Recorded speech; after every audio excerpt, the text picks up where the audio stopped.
eu agradeço ao professor Alexandre Botton, né, que atualmente é professor de filosofia da Universidade do Estado de Mato Grosso. Ele é doutor em teoria literária pela Universidade Estadual de Campinas e trabalha nas áreas de filosofia, literatura e teoria da sociedade, com ênfase na teoria crítica de Adorno, Horkheimer e Walter Benjamin. Então, passo a palavra. E ele vai apresentar um texto sobre a indústria cultural na época da hiperexposição. Obrigado, professor Mário. Então, agradeço o convite, né, para estar aqui presente, para poder apresentar um pouco do que eu venho trabalhando, né? E, em primeiro lugar, eu digo que, assim, há uma certa diferença entre o que o texto, o título aqui e o que eu vou apresentar, né? Nessa história da gente ter várias coisas, né? Fim do ano meio corrido e várias coisas para fazer, eu acabei optando por trabalhar um texto que eu venho trabalhando há mais tempo, né? O que certamente fala sobre hiperexposição, né? Mas não está tão focado assim na indústria cultural, tá? Como eu atuo na área de filosofia e teoria literária também, né? Então eu optei por trabalhar um pouco, né, sobre a questão da exposição, né, usando alguma coisa do Walter Benjamin, né? Mas a parte central mesmo do trabalho vai ser sobre um livro de uma obra literária contemporânea, que é o Diário da Queda, de um escritor contemporâneo também, um escritor gaúcho chamado Michel Laud, né? E eu vou fazer um pouco, eu não digo que é um paralelo, mas um contraste com, na medida do possível, né? Com a Busca do Tempo Perdido do Proust. Enfim, né? Pensando como fica a questão da memória, né? Num contexto de saturação da exposição, tá? De hiperexposição. Está dando para ouvir ou muito baixo? Né? Tá aqui. Bem, em seu conhecido ensaio, a obra de arte na era da reprodutividade técnica, Walter Benjamin trata o valor de exposição da arte como o polo oposto do valor de culto. Isso é bastante conhecido, né? Para o valor de culto, né, geralmente associado à magia, o importante é a existência da imagem. Muito mais importante do que, né, a exposição da imagem é a sua existência. Se a imagem será vista, ou se raramente será vista, até contribui para aumentar este valor, que é o valor de culto. Cultuar uma imagem certamente tem a ver com velar pela imagem, né? Criar um entorno sagrado acerca da existência de um objeto de culto. Daí que, para Benjamin, a exposição da arte polariza o seu valor de culto. A exposição a qual Benjamin se refere é principalmente aquela que acompanha o desenvolvimento do cinema.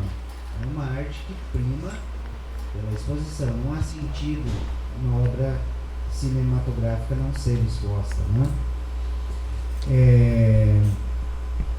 Ou seja, o valor de exposição é fundamentalmente a exposição perante as massas. É dessa exposição que o Benjamin está falando.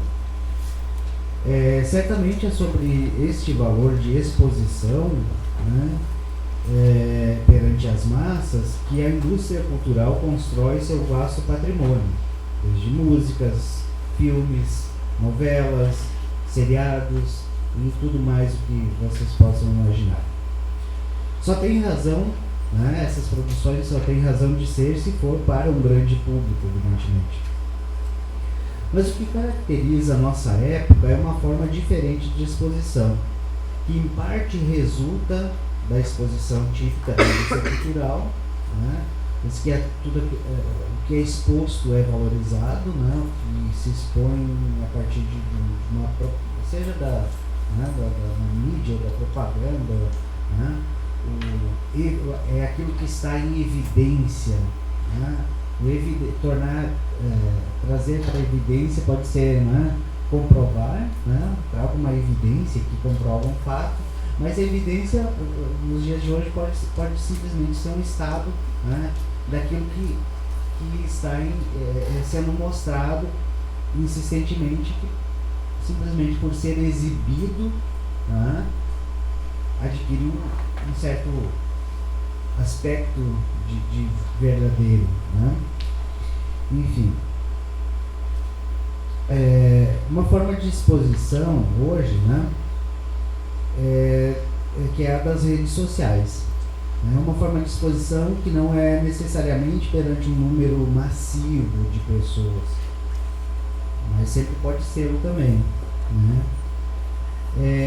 Muitas vezes é claro que uma postagem, né, no Facebook, coisa assim, visa as massas, mas na maioria das vezes ela pode visar simplesmente aqueles nossos amigos, né, coisa assim. No entanto, ela pode ser replicada né, de forma tão, digamos assim, viraliza, né, e se torna uma mitagem, digamos assim, né, como vai usar a linguagem das redes, né? Não necessariamente nasce como um mito, mas se transforma, né? O interessante é que seja para uma grande massa, seja para os amigos, seja para um pequeno público, enfim, há uma importância muito grande no expor-se, né? No fato da nossa vida parece que está sempre, né, diante de algo transparente e constantemente visitado e tal, né? Essa fronteira que meio que desaparece entre público e privado, é disso que eu estou falando aqui.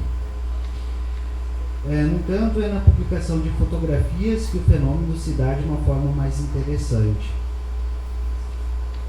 Uma foto, uma selfie, mais precisamente, não precisa ser o registro de uma ocasião especial, ou mesmo uma ocasião fortuita, né, da vida do autorretratado. Veja bem, né?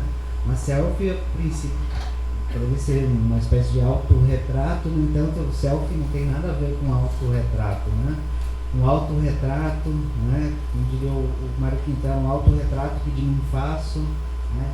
Já é uma elaboração, enquanto que a selfie não, né? Ela parece que não precisa nem ter muito contexto, nenhuma motivação, nada, né? As circunstâncias que proporcionam o momento registrado, né, na selfie já não importa muito. O que move na selfie são os likes, né? E aí eu fico pensando, nesse caso, numa seguinte situação, né? Estando aqui num parque da cidade, né? As pessoas correndo e tal, aí num determinado momento uma pessoa para, faz aquele sorriso que não é nem um sorriso forçado nem um natural, é um sorriso fotográfico, parece que é uma categoria à parte de sorriso, é um sorriso de fotografia, de selfie, né? Ela tira um selfie e continua a corrida, sabe? Não está integrado com um certo momento da vida, pode estar totalmente deslocado dele, né? E as pessoas, é interessante notar, geralmente os comentários, né, sobre as selfies e tal, não são comentários do tipo, nossa, que lugar é esse? Né? O que você está fazendo aí? Você estava comemorando alguma coisa? Esse foi o casamento de alguém? Foi isso? Foi aquilo? Não. O comentário geralmente, que lindo, maravilhoso, maravilhosa, sabe? Essas são coisas assim, tipo, destaca todo o contexto, tudo que poderia envolver a fotografia, e aí a aura, né, já nem conta mais, é óbvio, né? E é só aquele momento, um like, um comentário lindo, maravilhoso e pronto, vamos para a próxima publicação, que a gente não pode perder tempo contemplando a cara de ninguém, né? Tá? Eu imagino uma cena assim, certo? Talvez eu esteja imaginando demais, né? Para o filósofo contemporâneo Byung-Chul Han, que é um filósofo que estuda esse fenômeno das redes, né? Na era do Facebook e do Photoshop, o semblante humano se transformou em face, né? Na face e tal, né? E a face é o rosto exposto sem qualquer áurea de visão, né? O rosto simplesmente, né? Sem qualquer substancialidade, sem qualquer coisa, né, que possa dar substância. Enfim, isso é redundante, né? Bem, mas esse fenômeno bastante evidente na fotografia, em que a exposição, como um flash direcionado para os olhos, cega por excesso e não por falta de luz, também afeta muito profundamente a narrativa, que é o que vai me interessar mesmo, né? Benjamin relacionava o tédio com a ocasião para o nascimento da experiência comunicável, da experiência que move a narrativa, né? Da experiência que estava viva na narrativa. Essa experiência depende do tédio. Não porque o tédio em si fosse algo positivo, mas ao contrário, a superação do tédio supunha desenvolver algum tipo de experiência. O tédio, né, por mais profundo que fosse, não era um sentimento aniquilante da vontade, pois uma pessoa se sente entediada, desculpem, justamente porque deseja sair da monotonia em que se encontra.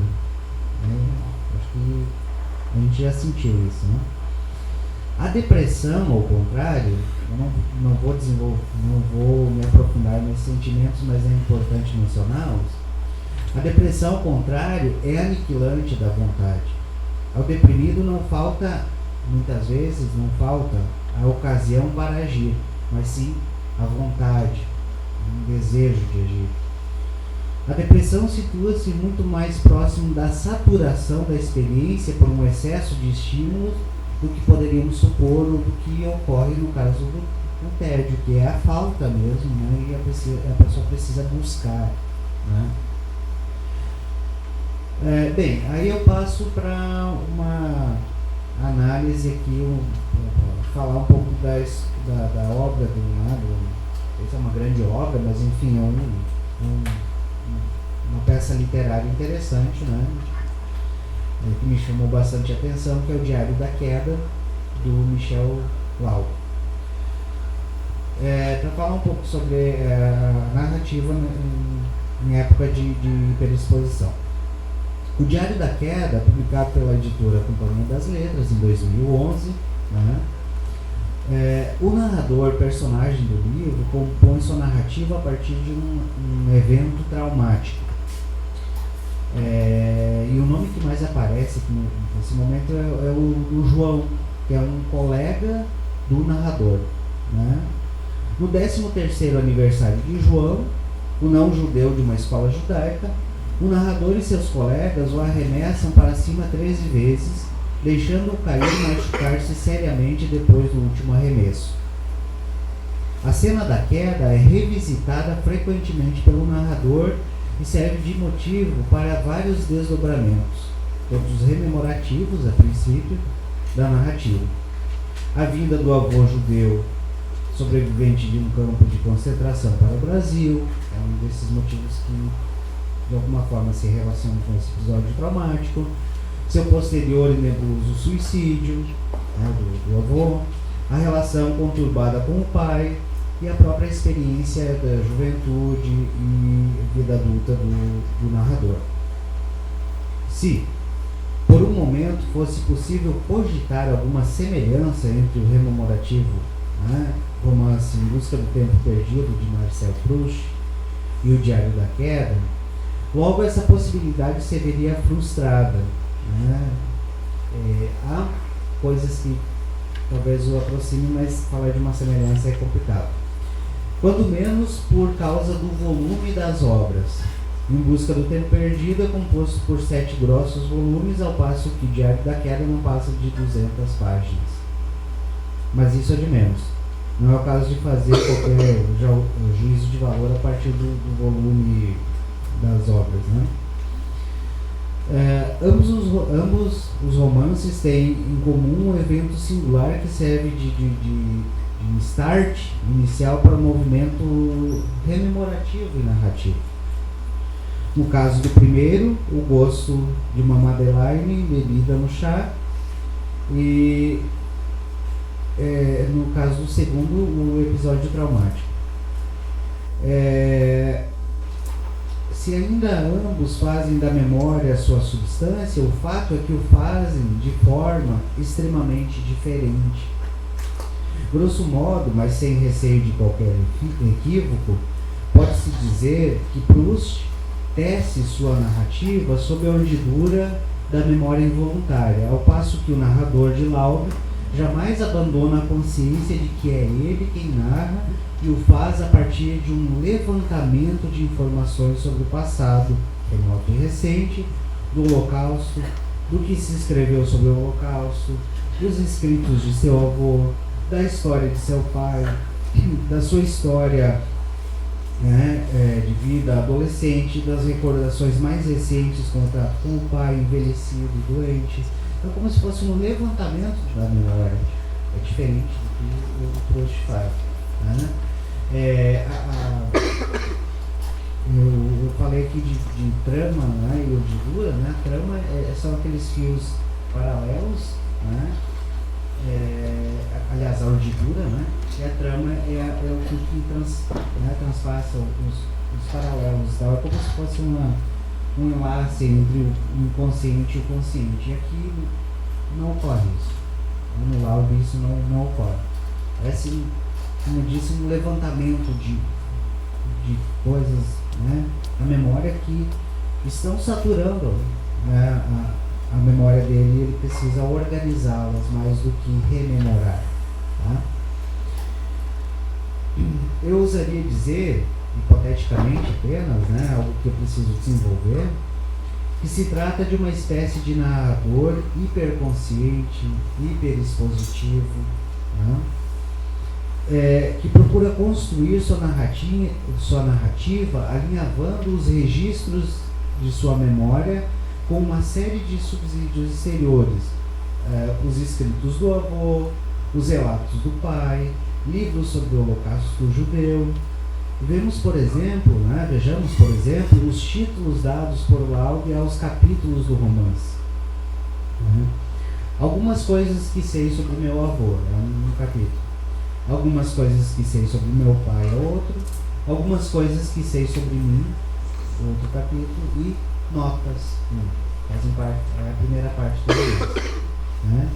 Depois vem algumas coisas que sei, mais algumas coisas que sei sobre o meu avô, mais algumas coisas que sei sobre o meu pai, mais algumas coisas que sei sobre mim, e notas 2.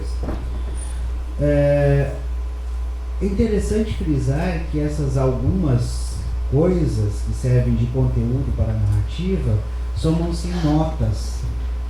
Né? O leitor pode ter a impressão de que tem em suas mãos algo como um inventário memorialístico e não exatamente uma narrativa. É um conjunto de coisas que vão, não sei se é um plano, de forma ele vai tratar com essas coisas. E o notas, principalmente as notas, né? Por que essas notas? Que sentido tem notas num romance? Geralmente, nós estamos acostumados em ver notas num artigo, num ensaio, num escrito acadêmico, mas no romance, né, notas, né, notas no final não são notas de rodapé, não são notas explicativas. Qual é a função dessas notas, né?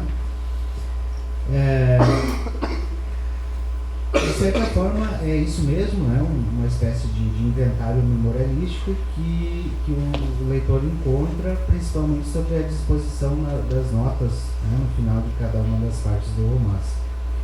Elas constituem uma espécie de lista de lembranças acumuladas e que compõem a imagem que o narrador tem de si, sobretudo a partir de sua infância e da relação com o pai e o avô. Aqui eu cito só um trechinho no início dessas notas para você ter uma ideia de como elas são organizadas. Meu pai me deu um triciclo quando eu tinha 3 anos. E o som do triciclo era o mesmo de quando se põe uma tampa de margarina presa aos aros de uma bicicleta. E aí vai toda uma nota rememorativa sobre a infância, né? Em todas as fotos, meu avô está de terno e não dá para ver o número de Auschwitz. E aí vai toda uma nota sobre o avô, né? Eu aprendi a ler antes que ensinassem na escola. E meu pai treinava comigo mostrando palavras no jornal. Aí vai toda uma nota sobre o pai.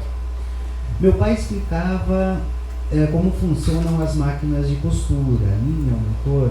O pai do narrador trabalhava com confecção, né? De uma confecção. E essas notas se amontoam assim e fazem muito sentido, elas conseguem prender a atenção do leitor, né? São frações de memória aparentemente desconexas, mas que servem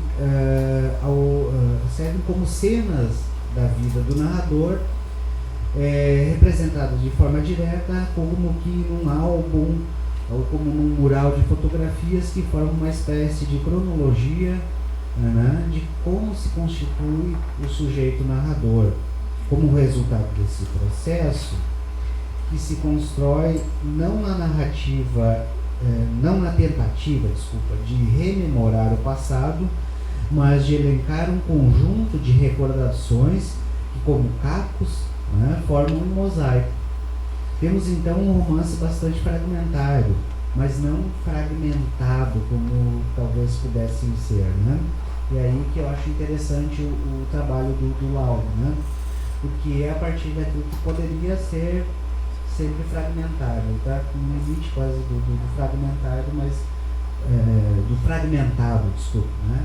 É fragmentado porque é feito a partir de fragmentos, mas não é fragmentado. Ele consegue de alguma forma minimamente trabalhar, alinhavar esses fragmentos de forma que eles façam sentido, que eles construam uma narrativa.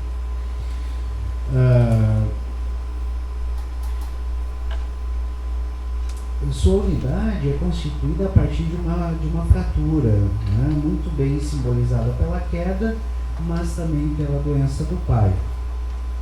O pai ele descobre, vai um spoiler, né? Descobre que o pai tem Alzheimer. Isso se dá num certo momento da narrativa. Isso também serve de motivo para narrar.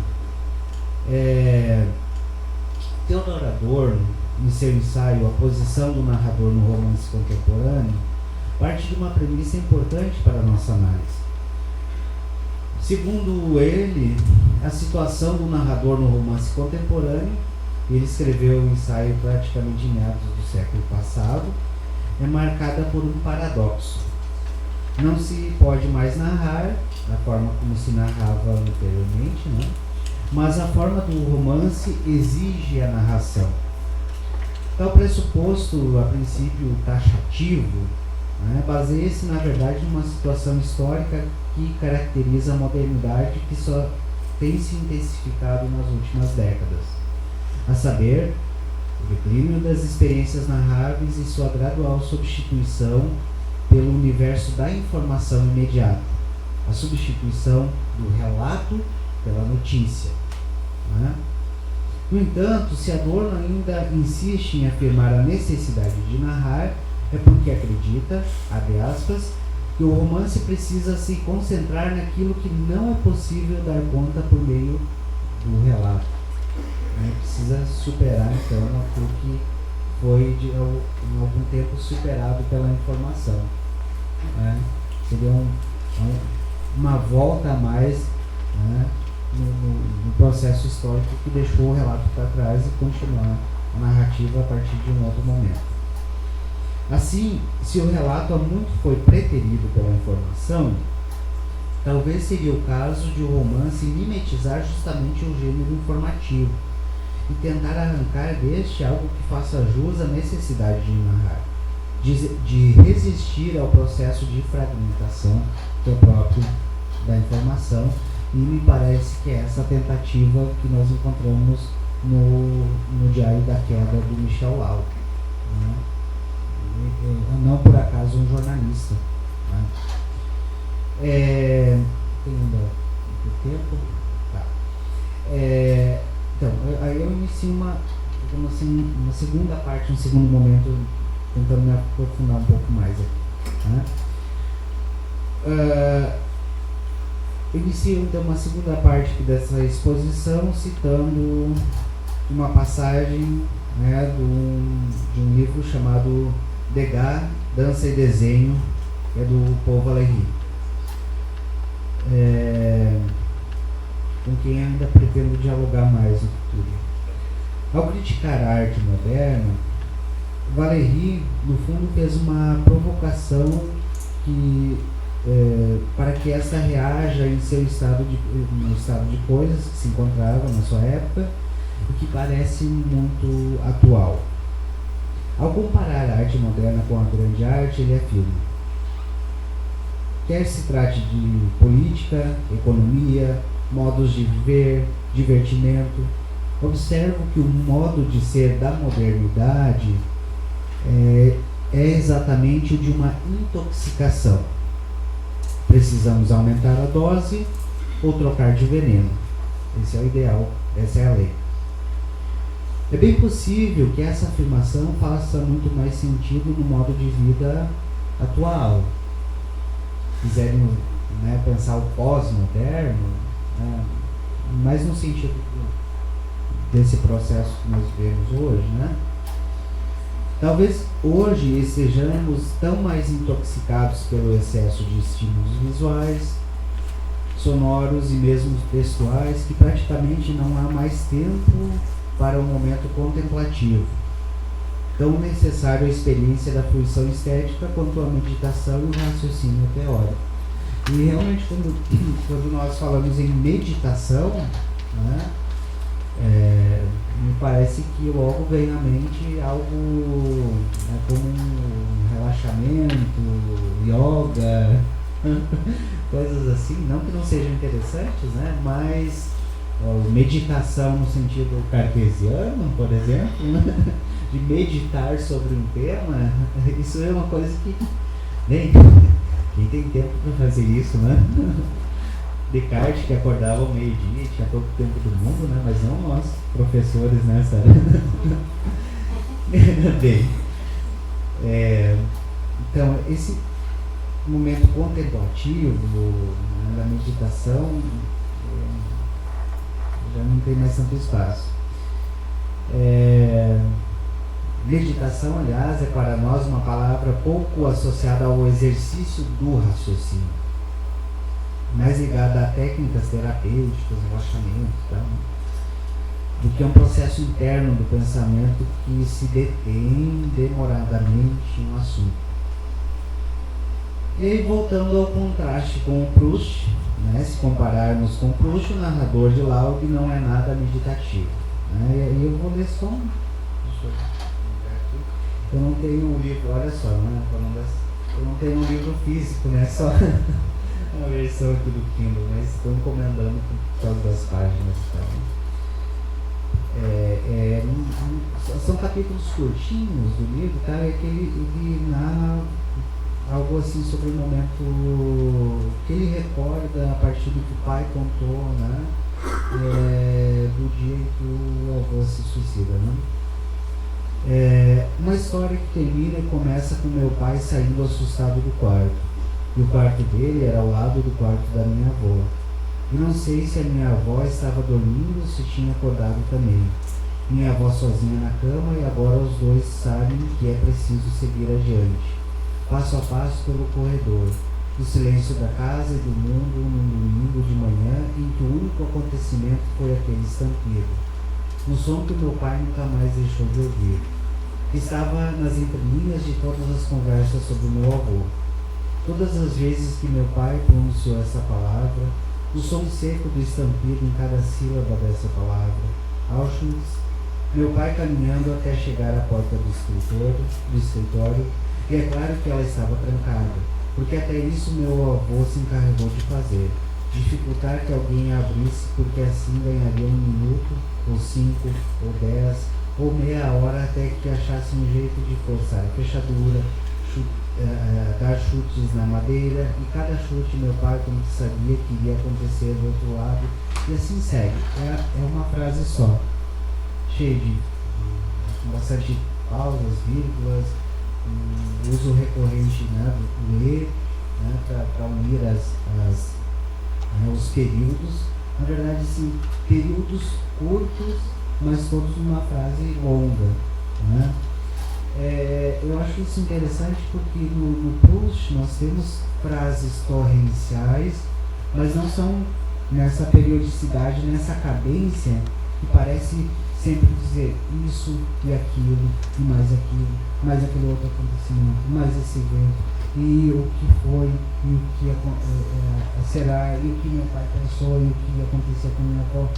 Então essa forma, um tanto quanto, ao mesmo tempo, de certa forma, assim, torrencial, mas frenética, não detida, como era no Proust, né?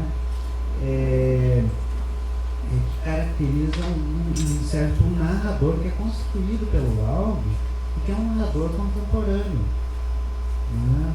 Um narrador que não tem o tempo, né, do narrador proustiano para elaborar tranquilamente. Então ele elabora assim, né? Ele elabora da forma como ele pode, e é uma forma assim, quanto agitada, né? No Laub, a exposição atropela a observação demorada, né? Eu acho que dá para ver um pouco aqui, quase que atropela, né? E mesmo a descrição de uma cena segue um fluxo rápido, ágil, quase que frenético. É o próprio fluxo da vida contemporânea que se impõe à memória do narrador, que mergulha nesse fluxo, não sem alguma resistência. E onde é que eu vejo essa resistência a esse fluxo? É uma tentativa de, como quem não consegue mais nadar contra a corrente, né, fazer uma espécie de zigue-zague, né, tentando nem se deixar levar totalmente, nem,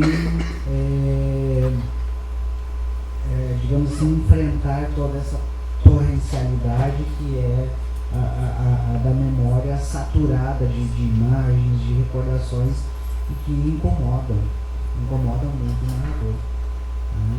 Então, o simples fato dele conseguir trabalhar, né, e expor, né, eu estou falando sempre do narrador, porque apesar do romance parecer assim extremamente autobiográfico, não é autobiográfico, né? Ele constrói esse narrador, tá? O fluxo expositivo, a ânsia de externar um grande volume de recordações que cercam a identidade do narrador, toma lugar da meditação demorada. Perde-se nele, ao perder-se, abre espaço para uma memória voluntária. Bem, aqui está falando do Proust, né? Ele não tem mais tempo e espaço para se perder na recordação, né? Ele está sempre, digamos assim, exposto a um grande número de memórias, e na verdade talvez ele gostaria até de esquecer. O narrador de Laub precisa, por assim dizer, elaborar um grande volume de lembranças que atazanam sua memória. Não seria esse processo narrativo uma forma de reação à saturação? Aí essa questão eu deixo em aberto, ainda pretendo trabalhá-la, eu não tenho uma resposta aqui, tá? Enfim, Laub não trata da rememoração de um tempo a ser redescoberto, de um tempo perdido. Então, se antes, no início, né, da fala, eu disse, olha, parece uma rememoração, agora eu digo assim, olha, não acho que se trate de uma rememoração. Né? Não há o que rememorar, porque tudo está tão intenso aí na memória que não tem mais o espaço para se rememorar, né? um tempo redescoberto, a ser redescoberto, tecido a partir de fios fornecidos pela memória voluntária. Não é nada disso. Mas da reminiscência de um tempo saturado, de um amontoado de recordações que precisam minimamente de algum tipo de elaboração. E esse processo de elaboração é que nós encontramos na narrativa do Alvin, e que me parece uma pista do que se pode fazer diante, né, da hiperdisposição, né, que vivemos hoje. Né? Tentar elaborar. Fugir totalmente a gente não consegue, nadar contra a corrente é difícil, mas nós podemos fazer um pouco de cada coisa. Né? E elaborar isso que estamos ocasionando. Enfim, obrigado. Espero ter sido útil.